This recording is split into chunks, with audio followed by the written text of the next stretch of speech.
Welcome. You're listening to The Best of Investing. I'm your host, Edward Brown. Our phone number is 888-912-1190. Use that number to answer the trivia questions for a 5-pack tanning certificate given away during this show. And that certificate is not sponsored by the radio station, but by Tan Bella Tanning Salon with 2 locations in San Francisco and 1 in Marin.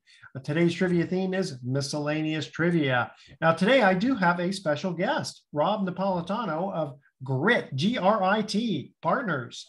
I'm going to read a little bit about Rob and GRIT here in just a second here. First of all, the title of the show is How to Profit in a Down Economy and Protect Your Family's Future. We like that. Let's see here. Rob is topping Goliaths and stewarding people through the biggest wealth transfer in history.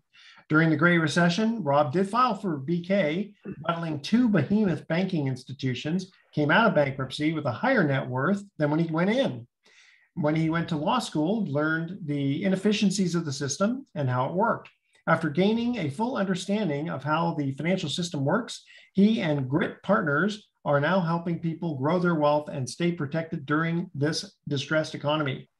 GRIT Partners harness a non-traditional approach for accredited and qualified investors who want something different. A private investment firm tied to some of the largest and most trustworthy institutions in the industry, providing unmatched access to distressed financial opportunities in real estate, private lending, life settlements, and generally these things not obtainable by the general public. Hey, Rob, welcome to The Best of Investing. Edward, thank you. That was an awesome introduction. Thank you so much, man. I appreciate being here. You gave it to me, so I had to read it. All right, so first, before we get into your questions, give us a little background about yourself and what happened for you during the Great Recession. Yeah, so thanks. I appreciate it. I've been in mortgage banking since 1998, over 20 years. Was doing well in the mortgage industry. Was doing about $40 million a month at my height in closing loans. And the Great Recession came around, and it's my first downturn that I hadn't experienced before and caught me off guard. And I went from doing all those deals and having great income, having a good life, to going back. Basically, my pipeline just shut down. Now, did you work, were you totally independent, or did you work for another company? So I was working for another company and eventually went out and got independent with my own license, had a bunch of mortgage loan originators working for us as well. We were doing awesome that time. And, you know, I saw the writing on the wall when these option arms, remember those pick a pay payments that were out there? Yeah, remember that, right? And so those came out. They were very popular, but they weren't the right fit for W-2 workers. And so you see a lot of the W-2 people getting fitted for those loans, and I knew it was a mismatch. There was going to be a problem, and I wouldn't do those loans. And I saw the writing on the wall. And so I started doing more of my private lending, more of my real estate investing then, and I saw what was going on. But I never expected it would happen where the subprime crisis was going to hit and just basically wipe everything out. So I saw that there were going to be some issues with the way the banks were foreclosing. So I decided to go to law school, become a paralegal, learn the legal side of the banking industry, because I knew there was going to be deals to work out and opportunities to help others and make a buck every now and then doing this as well. But I didn't go about it the right way. And so I didn't make any money doing that.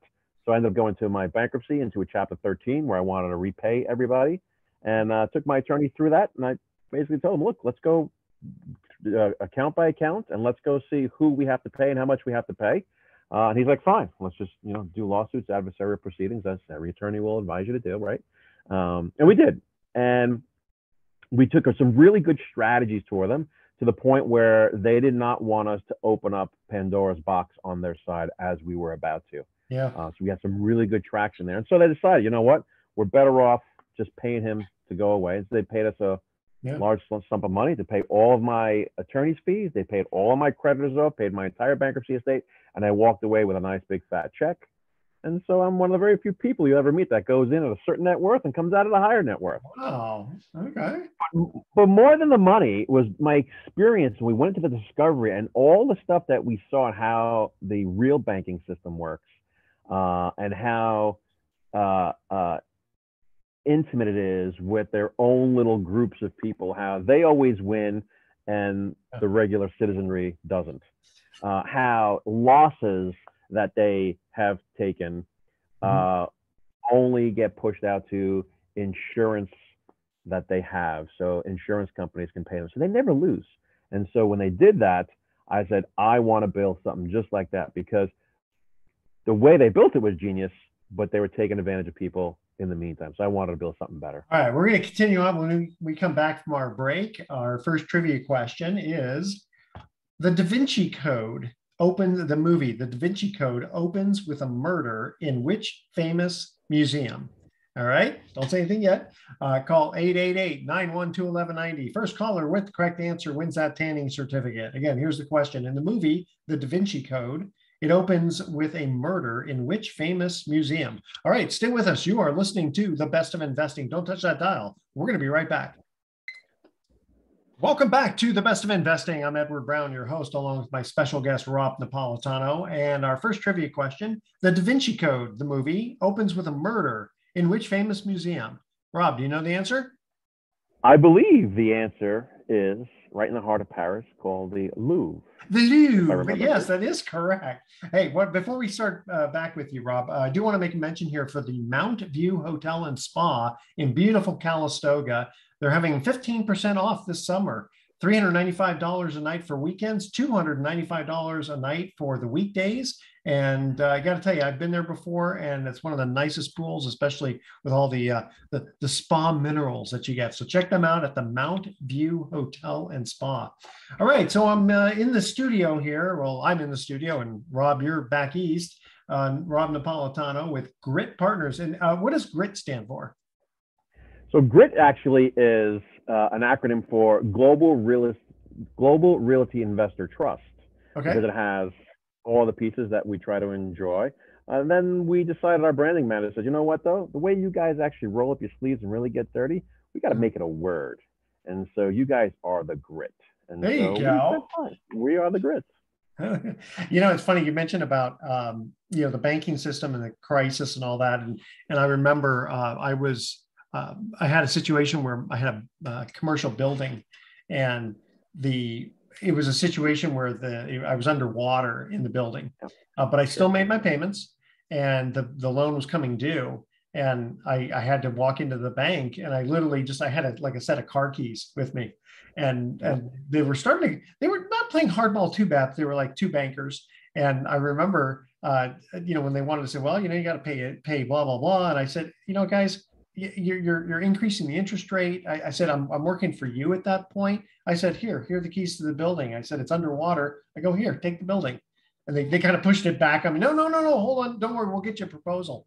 So they give me a proposal, and I didn't really like it that much. Cause again, it was like, guys, this really isn't working out. I said, I'd be willing to do X, right? Well, they came back and they gave me X minus. I mean, I got a little scared calling him up and the banker and saying, did I read this right? You're actually giving me even a better deal than what I was asking for?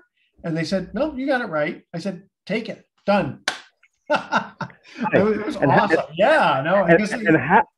And how enlightening is that, right? Because most people don't know that debt can actually be restructured. Yeah. And bankers actually don't want to hang on to real estate. Well, so by putting it back at them.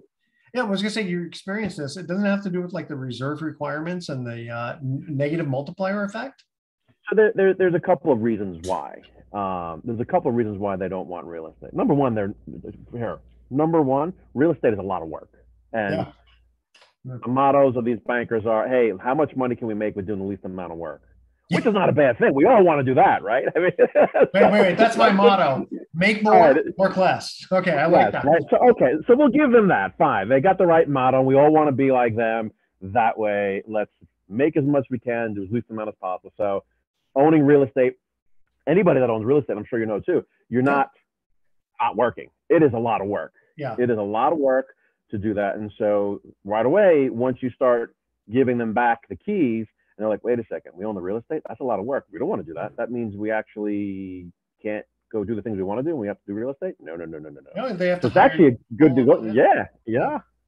It's a very good negotiating position that you were in, because they definitely don't want to own the real estate. However, one of the things I learned, and I'll pass it along to you, is What you really want to do in order to really create, maintain, and preserve real wealth, you want to own nothing and control everything. And the way you do that is with debt. So let me illustrate. Let me illustrate that view, because let's look at your relationship with the bankers, right? And this is, you know, in 99% of the cases, when people buy real estate as an investment, they're going to put a down payment down and usually go out and get a loan from a bank. Sure. So let's call the relationship that the landlord is the operator, the bank is a silent partner. Now let's look at that relationship. In your case, whether it be commercial or residential, you're going to make money because of the income that it makes on rent. So let's say you generate $10,000 a month worth of rent, and your mortgage payment is $7,500.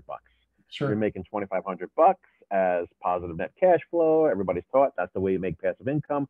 Great, you're making money, you're building your wealth. But let's look at really what happens here. What happens if something happens to the structure? God forbid, a car crashes into it, a tree falls on it, and there's some physical. That's got to come out of your pocket, and you got to put the expenses and carry the expenses. What happens if storm comes through, does other damage, or what happens if some of your units go vacant and it's not producing $10,000 a month anymore? Now it's producing only $5,000 a month.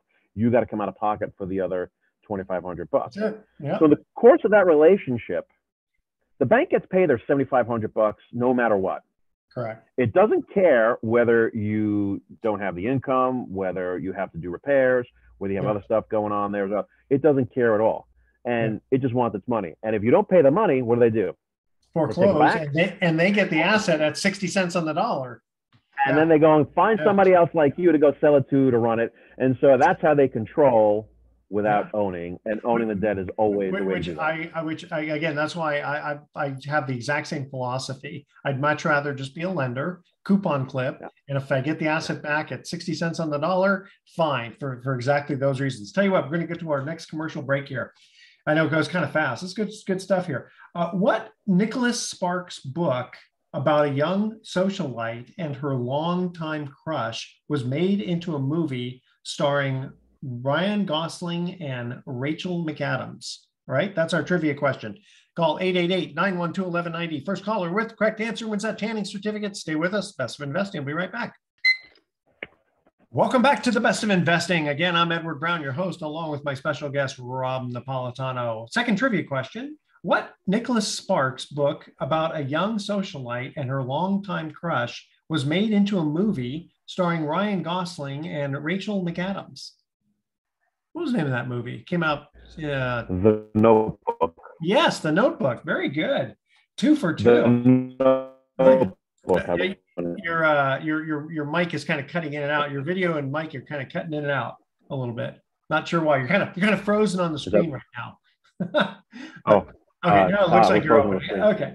I want to make a quick mention here also for Transcendence Theater. Check them out. They got some great Broadway type shows. An Enchanted Evening is coming up in September. Check them out at transcendencetheater.com. All right. So, Rob, where do you want to take us now in our conversation? So just as we were saying, that own nothing and control everything, and that's how you can get some assets, with some real good equity inside of the assets. The bankers trade debt back and forth as well. And there's opportunities for investors to jump into that game where they can actually buy these mortgages and become the banks, furthering our efforts to do less and become wealthy by doing less. So becoming the bank by owning some of these loans is a fantastic way to, because you can buy a lot of these things, these mortgages at big discounts. Yes. And so you can buy these things with big spreads, or smaller spreads, depending on what you're doing. Now, it sounds trivial just to go ahead and say, hey, I can buy, a $500,000 mortgage at some number less than $500,000. But just like running real estate, running debt or owning debt and managing the debt can have its headwinds as well. Oh yeah. It's a very niche business. It's a highly skilled business. Which going back to part of my story, which part of why I wanted to get into the legal end of things, because a lot of this stuff has to do with a lot of legalities as well. Yeah. Whether people are contesting, whether you have to foreclose, depending on the jurisdiction that you're in, it happens different ways. What rights you have, what rights you don't have, what you can collect on, what you can't collect. There's so many things that go into this. Well, mentioning that, I don't know if this, I think this is just a California rule that just got adjudicated, I guess is a good word, is there was a fairly large business loan. So it's not a consumer loan, it was a business loan. Yeah. And the borrower stopped paying, and the lender tried to go after default interest. And the judge basically said, no, you can only go after default interest if the loan matures versus a default within the documents, even though the documents say if you're in default, we get default interest. And we're talking millions of dollars here. So that was not a good case for the lender. Yeah. You know? Yeah. So I understand that case may be going up a couple of. I think it's up on the appeal. yeah. I don't know where it is yet, but it may be up on the appeal, which is interesting. I knew about that case as well because there were certain people in my ecosystem that are pushing back on some default interest and saying you can't do it. And I had to tell them, no, that's a California thing. That doesn't apply to other states as well. So, the devil is in the details in some of this stuff. And that's interesting that you say that, right? Because we'll go off on a little bit of a hyper technical tangent here. But let's talk about what is a default. A default is defined as a number of different things if you read some of these documents. And I don't know, I haven't seen or read in detail the case or their documents, but was it a payment default? Was it a maturity default? It was, yeah, because it wasn't a curable one like insurance. That would be a curable default. This was this was one where they just stopped paying, and I think they hadn't gone through foreclosure yet, but I think they were trying to figure out what was the damages. Listen, I suspect that's going to, in the future, it's not going to exist in its current form, that decision. Okay.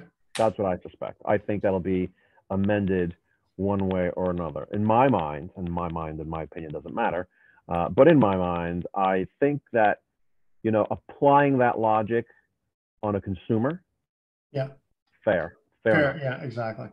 Yeah. This is a business loan, yeah, where caveat emptor, meaning buyer beware, is done across the board on all these transactions.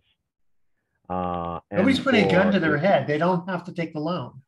Exactly. No one's put a gun to their head, and this is just business. So for the court to interfere with the business, I can understand if the court wants to proactively protect the consumer because there's a different level of sophistication on one side versus the other. Absolutely. Fair enough.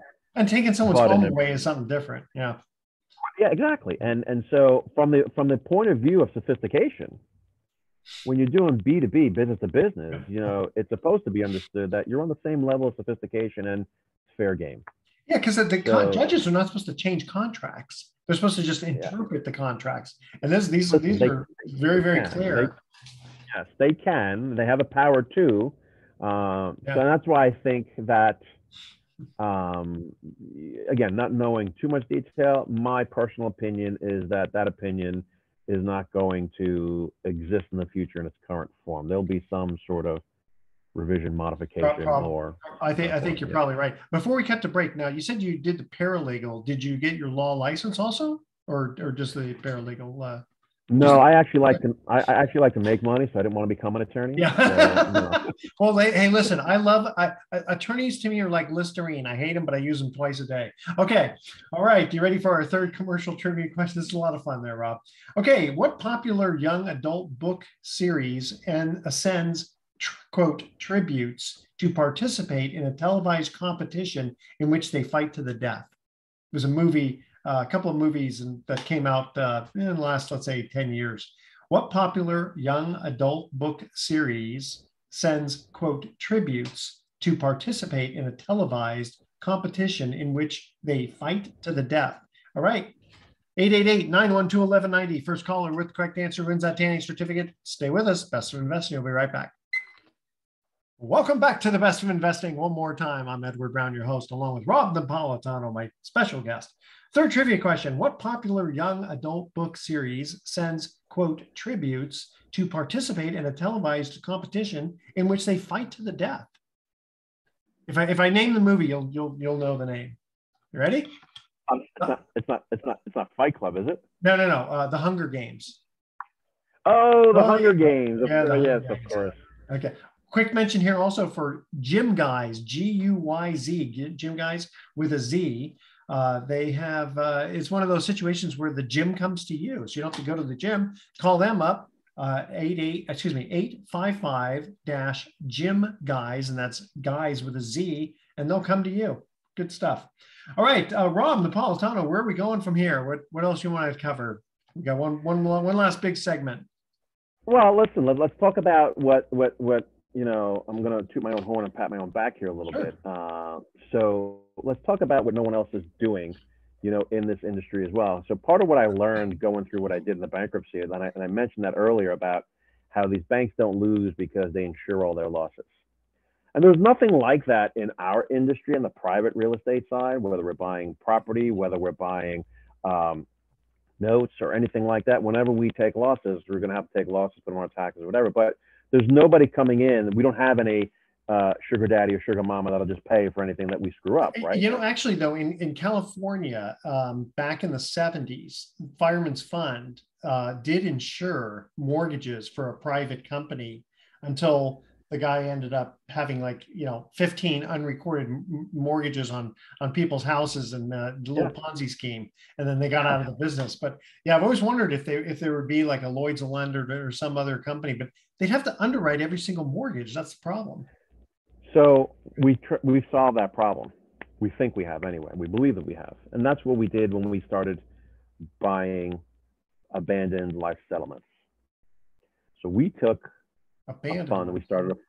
So there's a bunch of life settlements out there that, whether key man policies, business owned policies, life insurance policies that are not used or anymore, have no more need and retired from estate planning.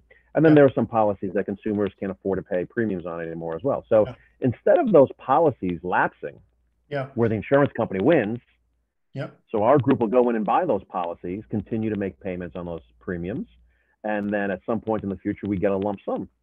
Because the person dies. Yeah. We like to say it because the policy matures, but yes. Well, I guess if they live to like 120, I think there's an automatic and that's it, right? Yeah, exactly. And that's part of the risk. There are risks in everything, and one of the risks in that business is people living longer and people getting healthier. But listen, how long is that in this country? At some point you probably get lucky and someone died early, but generally speaking, I mean, you're kind of in it for the long term, aren't you? So it depends, right? So similarly, so I looked at this and I did a lot of analysis on this, and I've concluded that, in my opinion, life settlements is the cousin to mortgage notes. Okay, they're very similar in characteristics and what they can produce for you, except in the mortgage notes you're getting income coming in, on the life settlements you got money going out. But at some point, they're both discounted cash flow plays. Correct. Because 100% of the people are going to die. Well, that's true too, and not 100% of the people are always going to pay off their mortgages. So there's advantages and disadvantages on both sides of these. So I look at the characteristics of what they can provide and look at how that can supplement what we're doing in the real estate side. And it was a nice fit of how we can insure losses, our investors' capital accounts, and things of that nature. So I'll go through it like real quick. Yeah. So you're basically, and you asked, do you buy when you're waiting long or not? So similarly to real estate, we have an appraiser valuing the value of a property, or how we do valuations inside of buying notes. There's also a process of valuing what they call the life expectancy or the life of the policy until it's. That's what an actuary does. Yeah. Yeah, there's actuaries, life settlement. There's a whole bunch of companies that do it and do it very well. based on health, based on medical technology, Well, that's based what on I was going all. to ask you that. Are you doing are you buying ones from people who, aren't feeling well? Let's put it that way. So it depends. It's the underwriting that we use when we buy these policies. That's where our proprietary information comes into play and how we buy and what we buy. So we buy, the way we do it is we buy a range of life expectancy. So we can buy one where we expect to be paid in 2 years. We can buy one where we expect to get paid in 8 years. And by blending across expiration dates or maturity dates, Yeah. you're spreading the risk. Yeah. You're getting constant, a more consistent cash flow. And so when you create this, where you have more of a consistent cash flow coming in, just putting money in your coffers, now this life settlement fund that you put together, which just has constant cash flow coming in, acts as an offset to losses that may be incurred on the real estate side. Or if you're doing really well on the real estate side, then the life settlement becomes an enhancement to what you've already earned. Well, you're kind of like you're laddering basically the income streams on that. When did you start doing the life settlement? 2.5 years ago. I found a group who was really good at doing this stuff, and we got together starting our fund. They do the asset management side. We do more of the fundraising side, and they handle the operation stuff like that. But and phenomenal group we got. With no promises or anything, what are your expectations as to a rate of return if you're an investor in something like that? So it depends. We've got different classes and different tranches that we've built out because there's different risk tolerances. So we've kind of tranched out the risk. So depending on the risk appetite, you can expect anywhere between, let's say, a 7% to a 12% annualized return over a longer period of time. The downside, which people are going to ask first, this is not a get rich quick type of. This is a long. Because you don't know if someone's going to live 5 years, 10 years, whatever. Well, it's not just that too. In order to get the economics to work, you got to go long term, and you really got to use the power of compounding. So our fund was a 10-year fund, but you're not investing in our fund to actually make the money. You're really investing in the fund to get an insurance hedge against the other risks inside of your portfolio. So you don't want that to be short-term anyway. I could see where retirement funds would be perfect for something like that. Sure. Especially not just retirement funds, but for individuals as well that want to do this long term and want to take the hedge against the risk. But if somebody, let's say, who's realizing they're probably not going to get a monthly income potentially from it, good for retirement. One thing you have to be careful of with a fund is the 25% rule of retirements for UBTI stuff like kind of junk. With qualified money, yes. Absolutely. Yeah, exactly. You and I speak the same language, my friend. There. Hey, before we cut to the break, how do people get a hold of you if they want more information? Because we've got so much good stuff to cover. We're going to actually have you on next week. This is the first time I've ever had someone come on this week and the following week. How do people get a hold of you? Thank you. Go ahead. So I'll give you the email address, but there's a story behind it. So I'll try to do the story real quick. So we believe. I'll tell you what. Give us the email, and then we'll go to we have to cut to a break. Actually, what? We're going to cut to our break now. Stay with us. We'll get to you back in just a second. Don't touch that dial. The Best of Investing will be right back with some closing comments. All right, cool. Welcome back to the Best of Investing. Last time for today, I'm Edward Brown, your host, along with Rob Napolitano. Okay, Rob, you were just about to give us your email address and the reason behind it. Yes. So with everything that I've been through and all my journey and everything, I believe we're in a time where we're seeing a lot of distortion out there in the world with inflation on a geopolitical level, on all sorts of levels. And there's a lot of confusion for investors out there of where we're going, where we can make the best bets for our families, and how we can help protect our families and our kids of the future. So we started pushing out a mission of capturing tomorrow. As investors, we need to capture tomorrow today by buying these things at a discount, whether it be mortgages, insurance policies, real estate. We need to capitalize on the opportunities today so that our kids have a chance tomorrow because their future is being robbed. So anybody that wants to get in touch with us, we want them to be brilliant at doing this. Okay. They can start by putting it in writing, and they can reach us by writing in their email, brilliant@capturingtomorrow.com. If they type that into their email address, they'll get to us and our team, and that's their first step to taking that journey with us because they want the same thing for their children, as we want for ours. So brilliant at capturingtomorrow.com is how they can go ahead and get us. How many funds do you have? 2, working on the 3rd. How big are the funds? 25 million and 50 million. Oh, okay. And I mean, you've already raised that much, or is that's the upper limit? We're still that's the upper limits, and we're still raising gotcha. money on the life settlement side. Gotcha. Okay. Yeah, I was going to say, I'll make a couple of quick mentions here at, Pacific Private Money. So I manage the Southwest Note Fund. I'm one of the managers. And then we do buy the discounted notes. And what we're doing is we're just paying. I don't think you'll ever, well, let's put it this way. In my experience, I've not seen any fund that's this conservative. And the reason I say that is the average loan to value in our fund is 46%. But we're buying the notes at a discount. So our average investment to value is under 30%. Yeah, I mean, I don't know of any mortgage fund out there that's under 30% loan, quote, investment to value. And what we end up doing is just paying a flat 8.5%. Pay it on a monthly basis, and you can either reinvest the distributions or get a monthly check. It's extremely conservative. Let's put it that way. So I get to cherry pick the loans that we're helping this one company buy for our fund. This fund right now it's only about 6 million, but it'll grow to 50 million. It's so funny. People say, "What's the downside?" And I say, "Well, the first downside is don't write me a check for $2 million because it'll take me a while to place it." Well, and I think that's changing now too. So do you guys just do the consumer primary residence loans? Yeah. So all these loans are they're for the most part, all owner occupied. There may be some vacant ones, but they're all regular houses. There's no. And are you doing just firsts, or are you doing seconds as well? First, they're all firsts. Yeah. Okay. Super conservative. Okay. It's very rare that we have a foreclosure. Because again, if you have a house that's worth $100,000, borrower owes 46 grand, and we're into it for 29,000.